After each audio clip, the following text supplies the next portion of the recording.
Si duhet të edukohen të rinjt për ambientin? Absolutisht të rinjt duhet të edukohen qysh të vegjël nga nëna dhe babai që ata mos t'i gjujnë vend e pa vend mbeturinat, mbetjet inerte, të edukohen me shembuj. Për shembull, nëse fëmia e sheh babën e nanën ka e gjun mbeturinën midis rrugë, edhe ai ka me bën të njëjtin gjë, se ai ka shembull prind të vet. Pra shkollën e parë merr te nëna dhe te baba. Prandaj pejgamberi sallallahu alaihi wasallam ishte shembull i mirë që ishte bashkëshort i mirë, se kishte bashkëshorten Hatixhen besimtare, bashkëshorte e sinqert, e pastërt, që kishte ofiqin e pastërt si femër, pra, dhe ishte punëtore, ishte tregtare. Përveç se ishte tregtare, ishte e pastërt dhe besimtare. Pejgamberi sallallahu alaihi wasallam pra vazhdimisht i inkurajon të shokët e tij, po edhe familjen e tij, që të bënin punë vullnetare, që të pastronin vendin, qytetin, të hapnin çesme abdeshane sa më shumë, bile e konsideron të hapjen e ujit, hapjen e çesme, e konsideron të sadaka rrjedhse.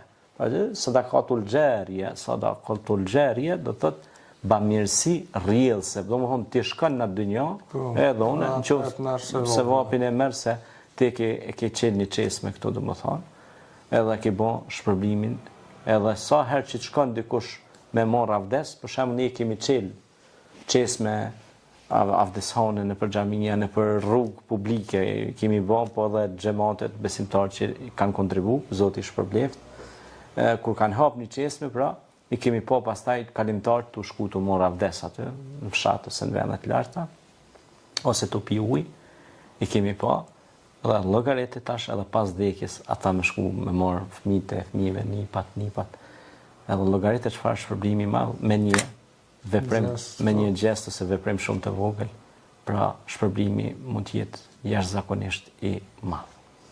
Kjo është.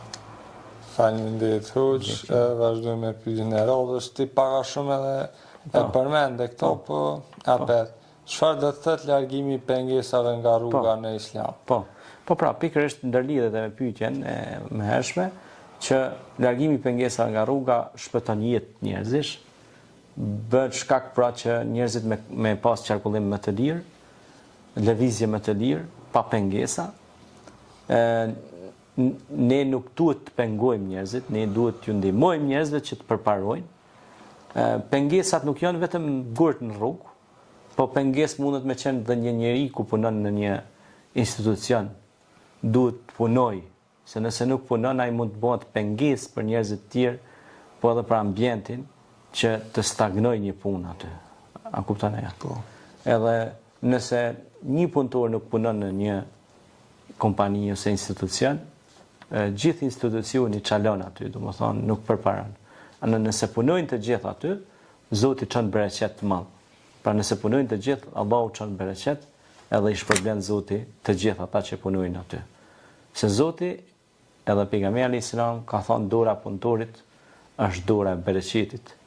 Është dora që Allahu e don më së shumti, dorën e punëtorit. Prandaj punëtori nuk është vetëm thjesht me largu një gur nga rruga, po punëtori është që në punën që është i thirrur me bë më të mirën, edhe mos më bë pengesë edhe për tjerë që duan të punojnë dhe ta çojnë përpara vendit.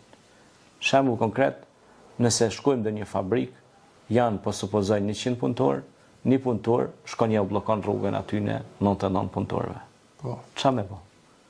Ata normal do të mos sjell mirë me ta, me mësu, me thonë, shiko zotëri, ja punon me ne, mos e blloko derën kryesore, se ne duhet të punojmë. Pra dhe ata duhet bëhen shembull i mirë, që të ndihmojnë edhe atina për mos me ra në atë batak. Kështu që edhe ata nuk bën me bullizu ato, ose me nënçmu, ose me përul, se ky s'din kur gjë na dina, po ata duhet me marr edhe me mësu, edhe me ndihmu. Islami ka ardhur me ndihmu të tjerët. Islami ka ardhur me ndihmu shtypsin dhe të shtypurin. Pra, edhe ato që është shtyp, që është bë zullum, po edhe zullumqarin. Edhe zullumqarit ka ardhur Islami me mësu, me thonë që mos u bë zullumqar, po bëni punëtor, bëni i marr. A kupton ajo? Po.